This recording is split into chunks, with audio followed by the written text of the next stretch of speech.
প্রচণ্ড গরমে সারা রাত বিদ্যুৎ বিভ্রাটের কারণে ৩ ঘন্টার উপর বৈদ্যবাটি তারকেশ্বর রাস্তা অবরোধ। একেই প্রচণ্ড গরমে হাঁসফাঁস অবস্থা, তার উপর রাত ১১টা থেকে সকাল পর্যন্ত এই এলাকায় টানা বিদ্যুৎ বিভ্রাটের কারণে আজ রবিবার সকাল ৯টা থেকে বৈদ্যবাটি তারকেশ্বর রুটের ১২ নম্বর রাস্তা অবরোধ করলেন এলাকার বাসিন্দাদের একাংশ। পরে ঘটনাস্থলে সিঙ্গুর থানা, সিঙ্গুর ট্রাফিক গার্ডের এবং হুগলি গ্রামীণ পুলিশের আধিকারিকেরা এসে আশ্বাস দিলে অবরোধ তুলে নেন বাসিন্দারা। কি বলছেন এলাকার বাসিন্দারা? হুগলির সিঙ্গুর থেকে প্রবীর বসুর বিস্তারিত রিপোর্ট।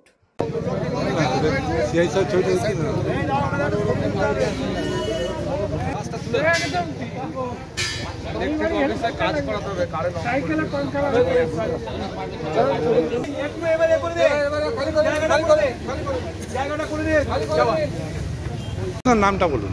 সুকুমার গোলদার। কি নাম? সুকুমার গোলদার। এই অবরোধ করেছিলেন কেন, কি করে? কালকে রাত্রিরে ইলেকট্রিক গেছিল, সারা রাত্রি অফ ছিল, তার জন্য এইটা অবরোধটা হয়েছিল। কতক্ষণ অবরোধ করেছেন? কতক্ষণ করেছে সেটা বলতে পারছি না। সকাল থেকেই হয়েছিল,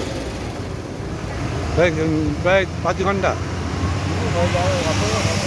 হ্যাঁ, 10টা থেকে ধরুন না, সকাল 10টা থেকে এখন হচ্ছে 12টা বাজে, প্রায় 2 ঘন্টা। এই রাস্তাটার নাম কি? এরা তার করতে হবে 12 নম্বর রুট। কতক্ষণ অবরোধ হয়েছে? কতক্ষণ অবরোধ হয়েছিল? 11টা থেকে। কতক্ষণ অবরোধ চললো? না, আজকে হয়েছিল সকালবেলা 9টা থেকে 12টা পর্যন্ত। 3 ঘন্টা। এই যে অবরোধ হলো, কারণটা কি? কারেন্ট ছিল না কালকে রাত্রে। কালকে রাত্রিবেলা 11টা থেকে আজকে সকালবেলা 9টা পর্যন্ত ছিল না। আচ্ছা, তার জন্যই অবরোধ। আর এমনিতেও কারেন্টটা নেই বলে অবরোধ। একটুখানি কিছু হাওয়া দিলেই, তারপরে একটু মেঘ করলেই কারেন্ট চলে যায়। এটা আপনার নামটা? রনিতা পাত্র। আপনি এখানকার স্থানীয়?